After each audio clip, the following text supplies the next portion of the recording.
Well, hello and happy new year. This is Marsha Lynn Hudson, your social media and branding strategist, and welcome to 2020. So I know I'm saying hello to some people of success, people of vision, and you are ready for 2020. So today I want to talk about some things that I do as a business owner to prepare for a new year. So I'm going to give you 10 tips on things that I do to be productive and grow my brand as a business owner in 2020. So if you want to get some ideas and tips, stay tuned to this video. Grab a pen and some paper and let's get started.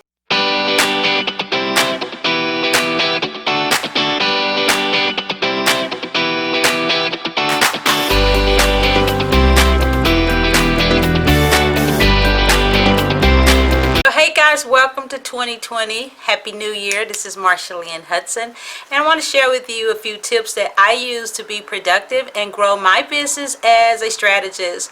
And I hope that you will get some tips and ideas to implement into your business right away for this new year, 2020.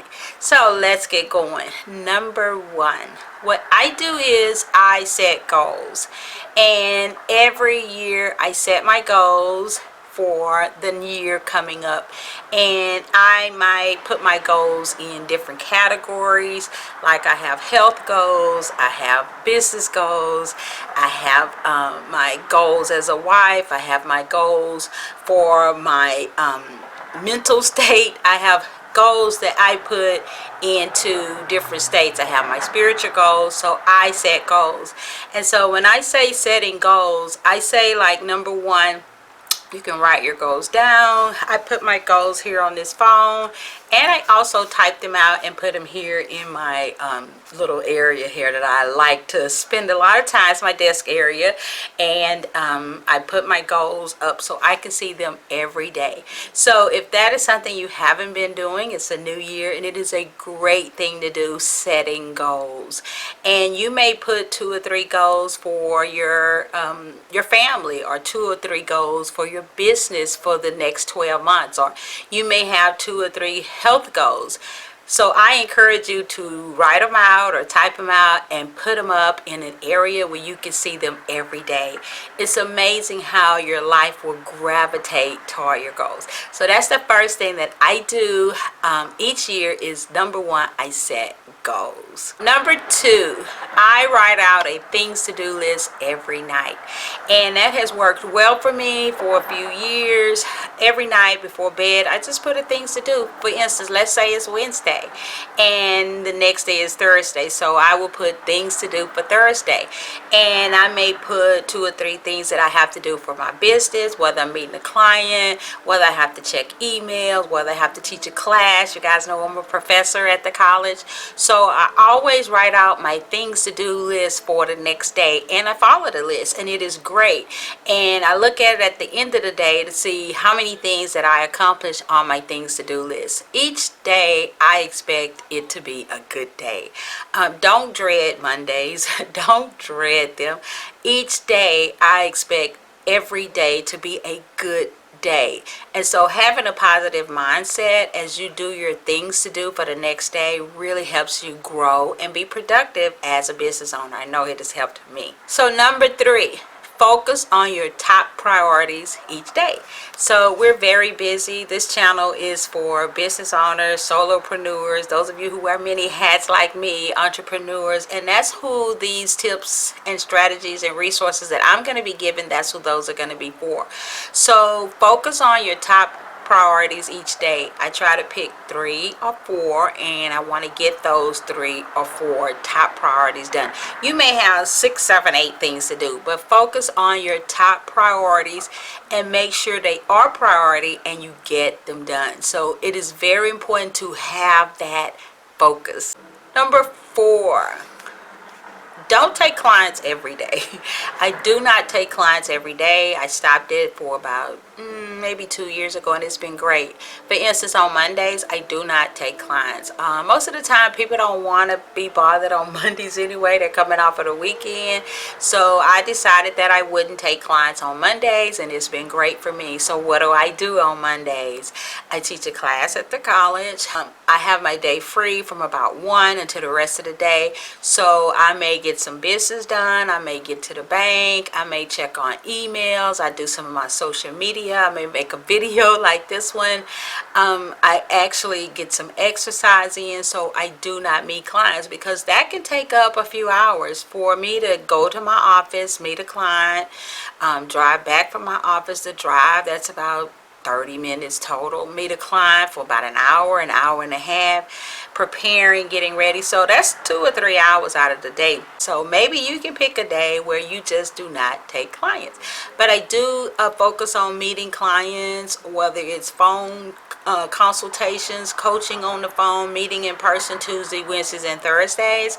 I do meet clients, not so much on Friday, but I do meet clients on Saturdays. Many of you know I'm a photographer, so I may shoot on Saturday and one Sunday out of the month. So it kind of works well because not only am I just chasing clients and chasing business, I'm actually working in-house on my business. So I suggest you think about maybe one day not taking clients. So number 5, I have quiet time every morning. I love quiet time. It helps me to get my day started. I usually get up about an hour early before I have to start my day. I get my coffee, I get on the sofa, I get my quiet time, my meditation, I get my positive affirmations, and I just get myself into a mindset of it's going to be a great day every day. And I just take quiet time, no TV, nothing, and it's wonderful. I sit down on the sofa, I look out the window, I see the trees, I see nature, and I know it's going to be a great day, even though I may be busy. But I always take time for quiet time. So I suggest you think about adding that to your schedule for 2020. I've been doing it now for a while, and it's a habit. I just get up. I get up early. I get downstairs. I get my coffee. I get relaxed, and I have quiet time, and I look around, and I think about the good things that are going on, and I think about all of the positive things that are going on, and I think about how blessed I am to have, business that I can run. And so I get myself into a place where I want to be positive and I want to give the best to you guys, my clients. So think about it. Even if you could take 10 or 15 minutes, you may not take as long as I do. I've got into a habit and I really like my time. And think about having some quiet time each morning. It's a great way to start the day. Number 6, as business owners, busy entrepreneurs, solopreneurs, those of you who wear many hats like me, who are running your team by yourself, you have to get in some exercise. I love it. I exercise. I get it in. It is a major part of my busy life. Even though I'm teaching at the college, I'm giving consultations, I'm speaking, I get in my exercise. I like yoga for my stretching and flexibility. I usually go at least once a week. I enjoy walking. I do that every evening, 6 or 7 days a week. Yes, at least 30 minutes, 45 minutes. I love it. It's a great time to relax and unwind. And I do strength training also twice a week. I don't lift really heavy weights or anything. I just do strength training. I mean, it's good for me. My doctor says it's good for me. I'm over 50. I need it. So I add my strength training in, and I add my exercise, my walking. You don't have to join a gym if that's not in your budget. I mean, if you want to, that's great. But if not, you can go walking or jogging in the evenings, and it's just as good. So I always get in exercise as a part of my busy day. It helps me to be productive because I'm actually making my day balanced. So number 7, I plan my day in segments. So as my day goes on, I have segments, and that has worked very well for me. So when I say segments, like I may put on my things to do that I do the night before. I may put 6 to 7 quiet time, and then I may put 8:30 to 12:30 class time, where I teach a class at the college. And then I may put 1 to 2 lunch, and then I may put 2 to 4 meeting a client, and then I may put 5 o'clock going walking, and then I may put in my segment 6:30 to 8:30 working on my social media, working on answering emails, working on maybe doing a video or whatever. So I put my day in segments, and it helps me to stay on track, and it helps me to have a roadmap for success for my day. So I plan my day in segments, and then I may make a segment where I have to cook dinner or whatever, but I put my days in segment, and each day can be different. Some days my segments may include an hour and a half of doing nothing, or some days my segments may include 1 hour of working on Facebook ads or Facebook Live or something. And I try to keep my schedule according to those segments. Number 8, I always take some creative and intentional thinking time. What I call is intentional and creative time is I may go to Barnes & Noble, get some magazines, get some tea, sit down and flip through them and get ideas. I want to get some creativity. I want to get some ideas for maybe blogs or podcasts or for posting. And so I go through magazines, I read articles, I watch webinars. I actually take some creative and intentional thinking time. And when I say intentional, I put that in my schedule. Whereas I'm going to put an hour in where I'm actually going to do some intentional thinking, where I'm going to be thinking about what can I do for content creation. What can I do for a blog, or what can I do for a video like this one to help my clients? What can I do to help people with branding and content creation and videos? Those are the 3 things that my focus is on for 2020. Maybe once a week. And I strongly encourage you to think about that for your industry as you prepare to give great information and build your brand for your audience. Number 9, I like to have short getaways, because I call them little retreats. As a business owner, a small business owner, busy solopreneur, wearing many hats, I call them little retreats. So sometimes I may take a day and head to the woodlands and spend a night and just have a retreat, and I could do so much in that day, whereas I could read or write or journal. And I like short getaways. Sometimes I may take a 1-day getaway, even here at home on a Saturday, where I don't meet anybody, I don't go anywhere, I have food here, I'm with my computer, and it's like a retreat for me. So sometimes I may head up to Austin or head up to San Antonio, because I'm in Houston, so that's near, and I have short getaways, little retreat. It could be 1 day. Sometimes I may even just get a hotel in Houston, and it's just away from everything, and I can take my laptop and retreat as a business owner. It helps me to be very productive.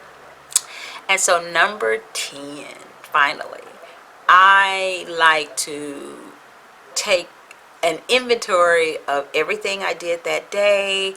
I like to kind of relax at the end of the day. It may be 8:30. I like to unwind and kind of take an inventory on what did I do that day, what did I do to be productive, what did I do to kind of waste my time, how can I be better tomorrow. And so at the end of the day, I unwind, and I like to have some tea, and I may get on the sofa, I may get on the balcony upstairs and just spend some time in nature, which is wonderful for us as business owners, and just kind of reflect. And so these are the 10 things that I do as a business owner who's busy and running a business on the side, a solopreneur, a branding strategist, a speaker, and all of that. These are the 10 things that I have done to help me. I did them in 2019, and they helped me to be more productive. They helped me to grow my business, and I'm sure in 2020 I'm going to even focus on it more, and it's going to help me grow and brand even more. And I hope that you have taken away a few tips that you can implement into your business right away for 2020. And I hope you will say yes to success with me as we get ready for a new year, new decade, new year. This is Marcia Hudson, your social media and branding strategist. Have a great day.